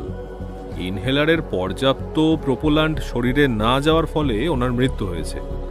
যদিও ওনার শরীরের যে অবস্থা হয়েছিল তাতে আর কিছুদিনের মধ্যেই উনি এমনিও মারা যেতেন। এই রেজিনের নাম তো আগে শুনিনি কখনো। না শোনারই কথা। ইপক্সি রেজিন কাঠের আসবাবপত্রের উজ্জ্বলতা বাড়াতে ব্যবহার হয়। কি বলছো? যতদূর আমি জানি, কাঠের আসবাবপত্র তৈরির সময় ফাটল বা গর্ত ঢাকতে, কাঠকে চকচকে আর মসৃণ করতে কালার ফিনিশিংয়ে ইপক্সি রেজিন ব্যবহার হয়। আমার সন্দেহ ঠিক হতে পারে, আবার নাও হতে পারে, তবে আসল অপরাধীকে সেটা জানতে বাকি তথ্যগুলো দরকার। আচ্ছা সন্দীপ, তোমাকে যে শিবানী উপাধ্যায়ের কেস ফাইলটা বার করতে বলেছিলাম। হ্যাঁ, ফাইল পড়েছি। ওনার মৃত্যু অ্যাক্সিডেন্টে হয়েছিল। সেদিন বৃষ্টি হচ্ছিল, গাড়ি স্কিড করে খাদে পড়ে, স্পট ডেড। তুমি বলেছিলে ব্রেক আগে থেকে ভাঙা ছিল, কিন্তু ফাইলে তেমন কিছুই পাওয়া যায়নি। আগের অফিসারের সঙ্গে কথা বলেছো? ফোন করেছিলাম, কিন্তু উনি অদ্ভুতভাবে এড়িয়ে গেলেন। মনে হলো কিছু লুকোচ্ছেন। সেটাই স্বাভাবিক। বিজনবাবুর কথা যদি সত্যি হয় তাহলে এড়িয়ে যাওয়াই তার কাজ। ঠিক বলেছ। তবে সেই কেসে গোপালবাবু ছিলেন, আমাদের হেড কনস্টেবল। উনি এখন ছুটিতে। আমি লোক পাঠিয়ে খবর দিয়েছিলাম, তাতে উনি স্বীকার করেছেন তৎকালীন ভারপ্রাপ্ত অফিসার টাকার বিনিময়ে কেস ফাইল বদলেছিলেন। তবে আসল ফাইলে কি ছিল সেটা গোপালবাবু জানেন না। আচ্ছা, কঙ্কা দেবীর ব্যাপারে খোঁজ নিয়েছ? হ্যাঁ, উনি বেলাগুড়ির সরকারি হাসপাতালের নার্স ছিলেন। 3 বছর আগে অম্বরীশবাবু গুরুতর শ্বাসকষ্ট নিয়ে হাসপাতালে ভর্তি হন। সেখানেই ওনার কঙ্কা দেবীর সঙ্গে আলাপ। কঙ্কা দেবীর বাবা মা কেউ ছিলেন না, পিসির বাড়িতে মানুষ। পিসি 6 বছর আগে মারা যান। পিসে মশাইয়ের তত্ত্বাবধানে কঙ্কার সঙ্গে অম্বরীশবাবুর বিয়ে হয়। আমরা খোঁজ নিয়েছি, কিন্তু পিসে মশাইয়ের সঙ্গে তেমন কথা হয়নি। উনি অত্যন্ত বিরক্ত হচ্ছিলেন। প্রতিবেশীদের কাছ থেকে এটুকু জানা গেছে যে কঙ্কা দেবীর পিসে মশাই বিয়ের সময় অম্বরীশবাবুর কাছ থেকে মোটা অঙ্কের টাকা নিয়েছিলেন। ধন্যবাদ সন্দীপ। আমি পোস্টমর্টমের আর ফরেন্সিক রিপোর্টের একটা কপি নিয়ে যাচ্ছি। আর হ্যাঁ, আমি না বলা পর্যন্ত রিপোর্টগুলো কারো সঙ্গে আলোচনা করো না। অপরাধী সতর্ক হয়ে যেতে পারে। তুমি কি ভাবছো অপরাধী অম্বরীশবাবুর কাছের কেউ? এত কিছুর পরও তোমার এই প্রশ্ন? তাকে ইনসুলিনে বিষ দেওয়া হয়েছে, এমন বিষ যা কাঠের আসবাবপত্রে ব্যবহার হয়। এখানে ওর পরিবার, অফিসের লোকজন, এমনকি হরিহরবাবু সন্দেহের আওতায় আছেন। দাদা? দাদা কেন এ কাজ করবে? সেটা সময় বলবে। এখন ওঠো সন্দীপ, আজ উঠি। একটা কাজ করো, আমার জিপটা নিয়ে যাও, ড্রাইভার পৌঁছে দেবে। বেশ, তাহলে তো ভালোই। আমরা অম্বরীশবাবুর কাঠের গোডাউনে যাব, সকলের সঙ্গে কথা বলতে হবে। তাছাড়া আজ ওনাদের অনেক মাল যাচ্ছে, সেটাও একবার দেখা দরকার। ঠিক আছে, ড্রাইভার নামিয়ে দেবে। জিপ আমাদের অম্বরীশ উপাধ্যায়ের কাঠের গোডাউন থেকে বেশ কিছুটা দূরে মেন রোডে নামিয়ে দিয়ে চলে গেল। আমরা হাঁটতে হাঁটতে গোডাউনে পৌঁছলাম। সেখানে পৌঁছে চোখ ধাঁধিয়ে গেল। জলপাইগুড়ির একটা ফার্নিচারের দোকানে বিপুল আসবাবপত্র পাঠানোর প্রস্তুতি চলছে। চারিদিকে কাঠের গন্ধ, মেশিনের শব্দ আর শ্রমিকদের ব্যস্ততা। কাঠের ওপর ইপক্সি রেজিনের চকচকে আস্তরণ দেখে আমার বুকটা ছ্যাঁত করে উঠল। অজিতেশের কথা মনে পড়ল। এই রেজিনই অম্বরীশবাবুর মৃত্যুর কারণ। এমন সময় দাদা আমাদের দেখে এগিয়ে এসে বলল, আরে তোরা এখানে? হ্যাঁ, এখান দিয়ে যাচ্ছিলাম, ভাবলাম আপনাদের গোডাউনটা একটু দেখে যাই। কথা বলতে বলতে আমরা দেখলাম অম্বরীশবাবুর মেয়ে রঞ্জনা এক ভদ্রলোকের সঙ্গে দাঁড়িয়ে কথা বলছেন। আমরা সেদিকে এগিয়ে গেলাম। রঞ্জনার দিকে তাকিয়ে ও বলল, আপনি এখানে? হ্যাঁ, বাবার অবর্তমানে তার ফার্নিচারের ব্যবসার দায়িত্ব আমার। বাবা এই দিনটার জন্য অনেক পরিশ্রম করেছিলেন, তার স্বপ্ন তো আমি আর ব্যর্থ হতে দিতে পারি না, তাই এসেছি। আপনি শুনেছেন নিশ্চয়ই আজ আপনার বাবার দেহ দেওয়া হবে? সকালে থানা থেকে ফোন এসেছিল, বলল বাবার মৃত্যুটা নাকি স্বাভাবিক নয়। পোস্টমর্টম আর ফরেন্সিক রিপোর্ট তাই বলছে। আচ্ছা, আপনার কি মনে হয় আপনার বাবাকে কে খুন করতে পারে? সেটা জানতে খুব বেশি দূরে যেতে হবে না অজিতেশবাবু, আমাদের বাড়িতেই দেখুন। তাছাড়া আশেপাশে অনেকেই থাকতে পারে। পুলিশ তদন্ত করছে, আশা করি ওনারা ঠিকই খুঁজে বার করবেন। আচ্ছা, একটা ব্যক্তিগত প্রশ্ন করতে পারি? বলুন। আপনি তো বিবাহিত, আপনার স্বামীকে তো দেখিনি, তিনি কোথায়? মানে যেদিন আমরা আপনাদের বাড়িতে গিয়েছিলাম সেদিনও তাকে দেখিনি। দেখুন, আমার ব্যক্তিগত জীবনে কেউ নাক গলাক সেটা আমি একেবারেই পছন্দ করি না। এই প্রশ্নের উত্তর দেওয়াটা আমি ঠিক জরুরি বলে মনে করছি না, আমার অনেক কাজ আছে। এমন সময় একজন লোক ছুটতে ছুটতে এসে সামনে দাঁড়ানো ভদ্রলোকটিকে বলল, দাদা, প্রবলের অবস্থা খুব খারাপ, ডাক্তার এসেছিল, ইঞ্জেকশন দিয়ে গেছে, বলছে হয়তো আজ রাতটা, আপনি প্লিজ এখনই চলুন। কথাটা শুনে ভদ্রলোকের মুখ মুহূর্তে ফ্যাকাশে হয়ে গেল। তিনি রঞ্জনার দিকে তাকিয়ে বললেন, রঞ্জনা, আমি আসছি। হরিহর, ম্যাডামের যা সাহায্য লাগবে দেখে নিও। তিনি বেরিয়ে গেলেন। অজিতেশ দাদার দিকে তাকিয়ে জিজ্ঞেস করল, প্রবালকে আর উনি ভাবে চলে গেলেন কেন? প্রবালর ভাই বেশ কিছুদিন ধরে অসুস্থ। কি হয়েছে? মাথায় রক্ত জমাট বেঁধে গেছে। কিভাবে? প্রবাল আগে এখানে অ্যাকাউন্টেন্টের কাজ করত। 8 মাস আগে একটা বড় ডিলের টাকা স্যার অফিসে ফেলে গিয়েছিলেন। অতগুলো টাকা সারা রাত অফিসে রাখা নিরাপদ হবে না ভেবে প্রবাল টাকাটা স্যারের বাড়ি দিয়ে আসতে যায়। রাস্তায় কিছু দুষ্কৃতী প্রবালের উপর হামলা করে সেই টাকা নিয়ে চম্পট দেয়। সেই দিন হামলায় প্রবালের মাথায় গুরুতর আঘাত লেগেছিল। মাথার ভেতর রক্ত জমাট বেঁধে যায়। ওষুধ খেয়েও রক্ত জমাট সারেন, উল্টে মাথার ভেতরই ওই একটা নির্দিষ্ট অংশে আরো বেশ কিছু ক্লট তৈরি হয়। গৌরাঙ্গ বাবু ভাইকে কলকাতায় নিয়ে গিয়েছিলেন। ডাক্তার বলেছিলেন ওই ক্লট অপারেশন করে বার করতে হবে, নইলে ওই ক্লট সারা মাথায় ছড়িয়ে পড়বে এবং প্রবালের মৃত্যুর সম্ভাবনাও আছে। কিন্তু আমাদের দেশে এত জটিল অপারেশন হয় না, আর হলেও তার যা খরচ, সে খরচ তোলার সাধ্য গৌরাঙ্গবাবুর নেই। ফলে আস্তে আস্তে প্রবালের মাথায় রক্ত আরো জমাট বাঁধতে থাকে। বর্তমানে ওর মাথায় খুব যন্ত্রণা হয়, সেই যন্ত্রণা চোখে দেখা মতন না। ব্যথা অনেক বাড়লে ডাক্তার এসে ঘুমের একটা ব্যথার ইঞ্জেকশন দিয়ে যায়, কিন্তু ওর আয়ু বেশ। হরিহর বাবু, ওদিকে একটু দেখুন তো মাল লোড হচ্ছে কিনা, বৃথা সময় নষ্ট করবেন না। আর অজিতেশ বাবু, আজ আমাদের বেশ চাপ আছে, একদিন বাড়িতে আসুন, তখন কথা হবে। রঞ্জনার কথার সুরে বিরক্তির ছাপ স্পষ্ট। আমরা আর কথা না বাড়িয়ে গোডাউন থেকে বেরিয়ে বাড়ির পথ ধরলাম। পথে একদম চুপচাপ, তার মুখে সেই চেনা চিন্তার ছায়া। বাড়ি পৌঁছে সে সোজা টেলিফোনের কাছে গেল, সন্দীপকে ফোন করল। তারপর ঘরে ঢুকে দরজা বন্ধ করে দিল। সন্ধ্যায় হঠাৎ সন্দীপের ফোন এলে আমি অজিতেশকে ডাকতেই সে দৌড়ে এসে ফোনটা নিয়ে গম্ভীর মুখে সন্দীপের কথা শুনল। তারপর বলল, ভেরি গুড সন্দীপ, এতটা সাহায্যের জন্য সত্যি ধন্যবাদ। একটা কাজ করো, বিজনবাবু, নিশীথ, দিগম্বরবাবু, কঙ্কাদেবী, রঞ্জনা, অম্বরীশবাবুর সোনার দোকানের ম্যানেজার দেবেন আর গৌরাঙ্গবাবু সবাইকে কাল সকাল ঠিক 11টায় উপাধ্যায় ম্যানশনে রাখো। বাকি কথা সেখানেই হবে। ফোনটা রেখে বলল, ভাইয়া, আমার সিগারেটটা ফুরিয়ে গেছে, চলো কিনে আনি। আমরা সিগারেট কিনতে সামনে একটা ছোট দোকানে গেলাম। সেখান থেকে 1 প্যাকেট সিগারেট কিনে ফিরছি, এমন সময় হঠাৎ একটা কালো জিপ আমাদের সামনে এসে থামল। আমরা কিছু বোঝার আগেই গাড়ি থেকে দুটো মুষ্কো লোক নেমে আমাদের উপর ঝাঁপিয়ে পড়ল। একজনের হাতে ভোজালি চকচক করছে, সে সোজা অজিতেশের দিকে তেড়ে গেল। দ্রুত সরে গিয়ে লোকটিকে কোমর ধরে তুলে আঁচড়ে ফেললো। তারপর ভোজালিটা কেড়ে নিয়ে লোকটির গলায় ঠেকিয়ে ধমকে উঠল। কে পাঠিয়েছে তোদের বল, নইলে এখনই গলার নলি কেটে দেবো। এদিকে আমার ওপর হামলাকারী লোকটা আমায় ধাক্কা দিয়ে রাস্তার একধারে ফেলে দিয়ে রাস্তা থেকে একটা পাথরের ডেলা তুলে অজিতেশের মাথা লক্ষ্য করে ছুঁড়ে মারল। অজিতেশ একটা চিৎকার করে রাস্তায় গড়িয়ে পড়ল। সেই সুযোগে দুজন গাড়িতে উঠে পালিয়ে গেল। এদিকে হঠাৎ পড়ে যাওয়ায় আমার পা মচকে গিয়েছিল। অজিতেশের ওই অবস্থা দেখে আমি কোনো রকমে খোঁড়াতে খোঁড়াতে ওর দিকে ছুটে গেলাম। তার মাথা থেকে তখন রক্ত গড়িয়ে পড়ছে। আমার চিৎকারে আশেপাশের দোকান থেকে লোকজন ছুটে এলো। কোনো রকমে আমরা অজিতেশকে হাসপাতালে নিয়ে গেলাম। হাসপাতাল থেকে শিলিগুড়িতে সন্দীপকে ফোন করে সবটা জানালাম। পরের দিন ভোরে হাসপাতালে অজিতেশের জ্ঞান ফিরলে বৌঠান চিৎকার করে বলে উঠল, তুমি যেখানেই যাও কিছু না কিছু ঘটাও, খুন গুন্ডা এসব বিপদ মাথায় নিয়ে ঘোরো, যেখানেই যাও এরকম কাণ্ডে জড়িয়ে পড়ো। আমি বলে দিচ্ছি, এই কেস আর হবে না। হাসপাতাল থেকে সোজা কলকাতায় বাড়ি ফিরবে। ও কিছু বলতেই যাচ্ছিল, ঠিক তখনই সন্দীপ ঘরে ঢুকলো। আমি জিজ্ঞেস করলাম, কোনো খবর পাওয়া গেল?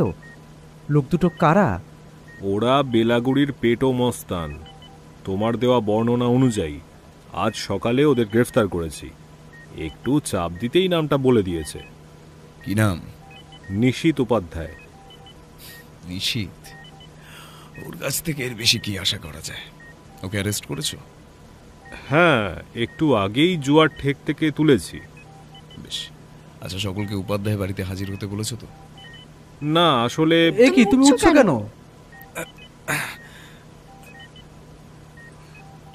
কাজ আছে গিন্নি।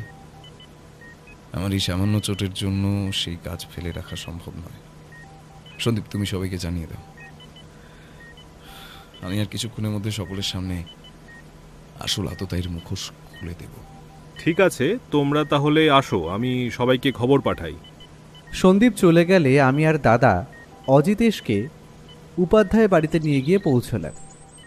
সেখানে পৌঁছে দেখি অম্বরীশবাবুদের বসার ঘরে প্রত্যেকে, মানে দিগম্বরবাবু, ওনার স্ত্রী, কঙ্কা দেবী, রঞ্জনা, গৌরাঙ্গবাবু, বিজনবাবু সবাই উপস্থিত। অজিতেশের মাথায় ব্যান্ডেজ দেখে দিগম্বরবাবু জিজ্ঞেস করলেন, এ কি অজিতেশবাবু, আপনার মাথায় কি হয়েছে?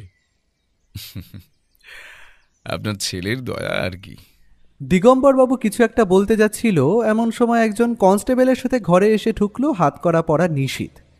সেটা দেখে নিশীথের মা চিৎকার করে উঠল, কি আমার ছেলেকে হাত করে কেন পড়িয়েছেন? কি করেছে ও? ও দাদাকে খুন করেনি। কেউ তো একবারের জন্য বলেনি যে নিশীত অম্বরীশবাবুকে খুন করেছে। তাহলে তাহলে আমার ছেলেকে হাত করে কেন পোড়ানো হয়েছে? ও অজিতেশকে মারার চেষ্টা করেছে, তাই। এসব বাদ দাও সন্দীপ, এখন আসল কথায় আসা যাক। আপনারা সবাই জানেন অম্বরীশবাবুর মৃত্যু স্বাভাবিক নয়। পোস্টমর্টম রিপোর্ট তাই বলছে। তার ইন্টারনাল অর্গান নষ্ট হয়ে গিয়েছিল, আর তার কারণ ছিল ইপক্সি রেজিন, একটি তেজস্ক্রিয় পদার্থ যা তার শরীরে দীর্ঘদিন ধরে প্রবেশ করছিল। এই রেজিন তার ইনসুলিনের মাধ্যমে দেওয়া হয়েছে, আর এই কাজ করেছে ওনার খুব কাছের কেউ, এমন কেউ যিনি তার প্রতিদিনের জীবনের সঙ্গে জড়িত। যদিও অম্বরীশবাবুর মৃত্যুর মূল কারণ ইনহেলারে থাকা জল, কেউ ওনার ইনহেলারে ওষুধের বদলে জল ভরে দিয়েছিল, যাতে প্রয়োজনে ইনহেলার কোনো কাজে না আসে। অর্থাৎ এখানে আততায়ী 2 অথবা 3 বলছেনটা কি আপনি? দাদাকে মারার জন্য এমনটা কে করবে? বুঝতে পারছেন না আপনারা? দাঁড়ান, আপনাদের তাহলে একটা গল্প বলি। এই অঞ্চলে একজন ব্যবসায়ী ছিলেন। তার বুদ্ধিমত্তা, তার ব্যবসায়িক কৌশল তাকে শীর্ষে তুলেছিল, কিন্তু সৎ পথে নয়। অসাধু কাজ, স্মাগলিং আর প্রতারণার মাধ্যমে তিনি তার সাম্রাজ্য করছিলেন। মানুষ হিসেবে তিনি ছিলেন নির্মম, স্বার্থপর। টাকা ছাড়া তিনি কাউকে ভালোবাসতেন না, না নিজের স্ত্রী, না সন্তানকে। স্বার্থে আঘাত লাগলে তিনি পৈশাচিক হয়ে উঠতেন। একদিন হঠাৎ তার জীবনে এলো এক তরুণী। তরুণীর বয়স তার সন্তানের সমান, তবু তার প্রতি লোভ জাগলো ব্যবসায়ীর মনে। তার প্রথম স্ত্রীর সঙ্গে তখন বনিবনা নেই, কথায় কথায় ঝগড়া লাগলো। এরই মধ্যে তার প্রথম স্ত্রী জানতে পারলেন তার স্বামী অসাধু কাজের কথা। তিনি মানতে পারলেন না যে তার বাবার টাকায় গড়া ব্যবসায় তার স্বামী এমন কাজ করছেন। অশান্তি বাড়তে লাগলো। ব্যবসায়ী বিরক্ত হয়ে ঠিক করলেন স্ত্রীকে পৃথিবী থেকে সরিয়ে দেবেন। এর পেছনে অবশ্য দুটো কারণ ছিল। এক, প্রতিদিনের ঝামেলা থেকে মুক্তি, আর দুই, সেই তরুণীকে নিজের করে পাওয়া। তাই এক বৃষ্টির দিনে তিনি ইচ্ছাকৃত ঝগড়া বাঁধালেন। স্ত্রী রেগে গাড়ি নিয়ে বেরিয়ে গেলেন। গাড়ির ব্রেক আগেই নষ্ট করে রেখেছিলেন ব্যবসায়ী, ফলে গাড়ি খাদে পড়ে মৃত্যু হলো তার। পুলিশ তদন্ত করল, কিন্তু ব্যবসায়ী টাকার জোরে সব ধামাচাপা দিলেন। তদন্তকে দুর্ঘটনার রূপ দেওয়া হলো। স্ত্রীর মৃত্যুর কিছুদিন পর ব্যবসায়ী সেই তরুণীকে বিয়ে করলেন। তরুণীর বাবা মা ছিল না, তিনি পিসির কাছে মানুষ। পিসিমশাই মোটা টাকার বিনিময়ে তাকে ব্যবসায়ীর হাতে তুলে দিলেন। কিন্তু ব্যবসায়ীর স্বার্থপর আর রুক্ষ স্বভাবের কারণে কিছুদিন পর থেকে তিনি তরুণীর উপর হাত তুলতে শুরু করলেন। এখানেই তিনি থামলেন না। ব্যবসায়ী একদিন জানতে পারলেন তার মেয়ের তারই এক কর্মচারীর সঙ্গে প্রেমের সম্পর্ক আছে। এটা তার পছন্দ হলো না। তিনি তড়িঘড়ি মেয়ের বিয়ে ঠিক করলেন। মেয়ে বেঁকে বসলে অম্বরীশ গুন্ডা লাগিয়ে তার প্রেমিকের উপর হামলা করালেন, তাকে শাসালেন। যদি সে তার পছন্দ মতো বিয়ে না করে তাহলে তার প্রেমিককে চিরতরে মেরে ফেলবেন। প্রেমিকের প্রাণ বাঁচাতে মেয়েটি বিয়েতে রাজি হলো, কিন্তু সংসার টিকল না। সে বাপের বাড়ি ফিরে এলো। ফিরে এসে জানতে পারল তার বাবার পাঠানো গুন্ডার হামলায় তার প্রেমিক গুরুতর আহত।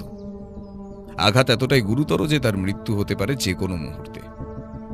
এর মধ্যে তার সঙ্গে দেখা হলো তার বাবার পুরনো বন্ধু ও ব্যবসায়িক পার্টনারের। সে তাকে জানালেন তার মায়ের মৃত্যু স্বাভাবিক ছিল না, অম্বরীশই তাকে খুন করেছিলেন। প্রেমিকের দুরবস্থা আর মায়ের মৃত্যুর আসল কারণ জানতে পেরে মেয়েটির মনে প্রতিশোধের আগুন জ্বলে উঠল। সে ঠিক করল বাবাকে পৃথিবী থেকে সরিয়ে দেবে, কিন্তু এমন চতুরতার সঙ্গে যাতে সাপও মরে লাঠিও না ভাঙে। এতটা বলে অজিতেশ সামান্য থামল, তারপর বলল, কি রঞ্জনা দেবী, কিছু ভুল বললাম? ভুল বললে আপনি কিন্তু আমাকে শুধরে দেবেন। অজিতেশের এমন আচমকা প্রশ্নে রঞ্জনা প্রথমে একটু থতমত খেল, তারপর ক্ষুব্ধ কণ্ঠে বলল, না মানে এইসব কি ধরনের মস্করা অজিতেশ বাবু? আপনি ঠিক কি বলতে চাইছেন বলুন তো, একটু স্পষ্ট করুন। আপনি ধরা পড়ে গেছেন রঞ্জনা, স্বীকার করে নিন। কোন মেয়ে তার বাবাকে খুন করবে? এত বড় অপবাদ দিচ্ছেন যে আপনাদের কাছে কোনো প্রমাণ আছে? প্রমাণ? গতকাল কাঠের গোডাউনে যখন একজন এসে গৌরাঙ্গবাবুকে প্রবালের খবর দিল, তখন আমি রঞ্জনার চোখ মুখের অবস্থা লক্ষ্য করেছিলাম। প্রবালের কথা শুনতে তার মুখ ফ্যাকাশে হয়ে গিয়েছিল, যেন তার বুক থেকে হৃৎপিণ্ড ছিঁড়ে বার করে আনছে। এমন অভিব্যক্তি শুধু তখনই হয় যখন কেউ নিজের প্রাণপ্রিয় কারো যন্ত্রণার কথা শোনে। সে মুহূর্তে রঞ্জনার মুখে সেই বেদনা আমি দেখেছি, আর সেটা রঞ্জনাও বুঝেছিলেন যে আমি লক্ষ্য করেছি। তাই তিনি তৎক্ষণাৎ কথা ঘুরিয়ে বিষয়টা ধামাচাপা দেওয়ার চেষ্টা করছিলেন। এমনকি আমি যখন রঞ্জনাকে বললাম তার বাবার মৃত্যুটা অস্বাভাবিক, তখন মেয়ে হয়ে সে জানতেও চাইল না যে তার বাবার মৃত্যুর কারণ ঠিক কি। আমি তখনই আন্দাজ করেছিলাম কিছু একটা রহস্য আছে। বাড়ি ফিরে সন্দীপকে ফোন করে রঞ্জনার ওপর নজর রাখতে বলি। আমি জানতাম উনি এমন কিছু করবেন যা আমাদের প্রমাণ দেবে, আর তাই হলো। গত সন্ধ্যায় রঞ্জনা গৌরাঙ্গবাবুর বাড়ি গিয়েছিলেন। সেখানে প্রবালের সঙ্গে তার কি কথা হয়েছিল সেটা সন্দীপ বলুক। সন্দীপ, তুমি তো সেখানেই ছিলে, সবই তো শুনেছ। আমাকে যা বলেছ সবাইকে বলো। অজিতেশের কথা মতো আমি এই বাড়ির কাছে লুকিয়েছিলাম। দেখলাম একজন কেউ নিজেকে চাদরে মুড়ে সন্তর্পণে কোথাও যাচ্ছে। আমি তাকে অনুসরণ করি। বেশ কিছুক্ষণ পর তিনি গৌরাঙ্গবাবুর বাড়ি গিয়ে ঢোকেন। তারপর আমি যে ঘরের জানলার সামনে দাঁড়িয়েছিলাম সেই ঘরেই ঢুকে প্রবালের শয্যার পাশে বসে। তারপর তার মাথায় হাত বুলিয়ে কাঁদতে কাঁদতে বলেন, প্রবাল, তোমার এই অবস্থার জন্য যে দায়ী, আমি তাকে নিজের হাতে শাস্তি দিয়েছি। যে আমাদের ভালোবাসাকে এভাবে শেষ করে দিয়েছে, আমি তাকে শেষ করে দিয়েছি। যে মানুষটা তোমাকে একটু একটু করে মৃত্যুর দিকে ঠেলে দিয়েছে, আমিও তার মৃত্যু একটু একটু করে এনেছি। জানো প্রবাল, যেদিন তোমার উপর হামলা হলো সেদিন রাতে বাবা আমাকে বলেছিল সে নিজে লোক লাগিয়ে তোমার উপর হামলা করিয়েছে। বলেছিল আমি যদি তার কথা মতো না চলি তাহলে তোমাকে প্রাণে মেরে ফেলবে। তোমার প্রাণ বাঁচাতেই আমি বিয়ে করেছিলাম। তখন জানতাম না তোমার অবস্থা এত খারাপ। কিন্তু বিয়ে করলেও আমি তো সংসার করতে পারিনি। তোমাকে ছাড়া আমি আর কাউকে ভালোবাসতে পারিনি, কাউকে স্বামীর জায়গা দিতে পারিনি। তাই অচিনের সাথে আমার আর সংসার করা হয়নি। আমি বাড়ি ফিরে এলাম, আর ফিরে এসে গৌরাঙ্গদার কাছ থেকে তোমার এই অবস্থার কথা জানলাম। শুধু তাই নয়, একদিন বিজন আঙ্কেলের সাথেও দেখা হয়েছিল। সেদিন জানলাম বাবা আমার মাকেও খুন করেছে। সব জানার পর আমি মনে মনে প্রতিজ্ঞা করলাম, আমার এই দুই মানুষের এই দুরবস্থার জন্য যে দায়ী, আমি তাকে শেষ করবই। বাবা যেমন মাকে ছলে বলে কৌশলে মেরেছে, আমিও তার ইনসুলিনে ইপক্সি রেজিন মিশিয়েছি। তুমি যেমন একটু একটু করে মৃত্যুর দিকে এগোচ্ছ, বাবাও তেমন পচে গলেই মরেছে। আমি পেরেছি প্রবাল, আমার মা আর তোমার অপরাধীকে শাস্তি দিতে আমি পেরেছি। আর শুধু মা আর তোমার নয়, আমার ছোট মায়েরও তো সে অপরাধী ছিল। আমি জানতাম ছোট মা ইনহেলারে জল মিশিয়েছিলেন, আমি দেখেছিলাম, কিন্তু কিচ্ছু বলিনি। চেয়েছিলাম তিনিও প্রতিশোধ নিন। কিন্তু জানো, ওই অজিতেশ বক্সি সব বুঝে গেছেন হয়তো। তাই আমি নিশীথকে উস্কে দিয়েছি, বলেছি বাবার মৃত্যুর জন্য অজিতেশ, বাকি কাজ এবার নিশীথ করবে। আজ আমি উঠি প্রবাল, আবার আসবো। তুমি ভালো হয়ে যাবে, দেখো আমি তোমার চিকিৎসা করাবো, প্রয়োজনে তোমাকে আমি বিদেশেও নিয়ে যাব। তুমি একদম ঠিক হয়ে যাবে। রঞ্জনা দেবী, আপনার বাবা আপনার অনেক ক্ষতি করেছেন। আপনার মায়ের মৃত্যু, আপনার প্রেমিকের উপর হামলা, এসব আপনি জানতেন। আপনার মনে প্রতিশোধের আগুন জ্বলছিল, তাই আপনি ঠিক করলেন তাকে শেষ করবেন, কিন্তু এমনভাবে যাতে কেউ সন্দেহ না করে। আপনি কাঠের গোডাউনে যেতেন, ইপক্সি রেজিন সেখানে প্রচুর পরিমাণে থাকে। আপনি জানতেন আপনার বাবা ইনসুলিন ব্যবহার করেন। আপনি সুযোগ পেয়েছিলেন তার ওষুধে রেজিন মেশানোর। এটা মিথ্যে, আপনি মিথ্যে বলছেন অজিতেশ বাবু। এবার আসি কঙ্কা দেবী আপনার কথায়। আপনি হাসপাতালে নার্স ছিলেন, ইনহেলারের ওষুধ বদলানো আপনার জন্য কঠিন ছিল না। অম্বরীশবাবু আপনার উপর অত্যাচার করতেন, আপনারও তাঁকে শেষ করার কারণ ছিল। রঞ্জনার প্রতিশোধ আর আপনার অত্যাচার থেকে মুক্তির আকাঙ্ক্ষা, এই দুটোই অম্বরীশবাবুর শেষ পরিণতির মূল কারণ। কঙ্কাদেবী মারাত্মক পরিকল্পনা করেছিলেন, আর আপনার বুদ্ধির প্রশংসা না করে থাকা যায় না রঞ্জনা। আপনার বাবার মৃত্যুটা আপনি এমনভাবেই সাজিয়েছিলেন যে আপাত দৃষ্টিতে এটা স্বাভাবিক মৃত্যু বলেই মনে হয়, কিন্তু দুর্ভাগ্য এই অজিতেশ বক্সি সবটা ভেস্তে দিল। তবে একটা কথা বলি, আইনের চোখে আপনারা অপরাধী হলেও আমার চোখে অপরাধী নন। আপনাদের সত্যি কুর্নিশ। রঞ্জনা হঠাৎ ভেঙে পড়ল, কাঁদতে কাঁদতে বলল, আমি আর সহ্য করতে পারিনি। বাবা আমার জীবন নষ্ট করেছিল, সেটা আমি মেনে নিলাম। আমার মা আর প্রবালের সাথে যা করেছিল ওটা আমি মানতে পারিনি। কি দোষ ছিল মায়ের আর প্রবালের? কিসের শাস্তি পেল ওরা? কোনো আফসোস নেই, যা করেছি বেশ করেছি। আইন বাবাকে শাস্তি দিতে পারেনি তো কি হয়েছে, আমি নিজে হাতে বাবাকে শাস্তি দিয়েছি। এখন আমার মরেও শান্তি। আশা করি আপনারা সবাই সব বুঝতে পেরেছেন। আমার কাজ এবার শেষ, এবার সন্দীপ তোমার কাজ। সন্দীপ লেডি কনস্টেবলকে ডেকে বলল, কঙ্কা দেবী, রঞ্জনা দেবী, অম্বরীশবাবুকে হত্যার অভিযোগে আপনাদের গ্রেফতার করা হচ্ছে। আরও একটা রহস্যের সমাধান হলো। আমি অজিতেশের দিকে তাকালাম, তার চোখে কোনো উল্লাস নেই, শুধু একটা গভীর বিষণ্ণতা। এই রহস্যের সমাধান হলো বটে, কিন্তু এর পেছনে ছিল প্রতিশোধ, বেদনা আর ভাঙা হৃদয়ের এক করুণ কাহিনী।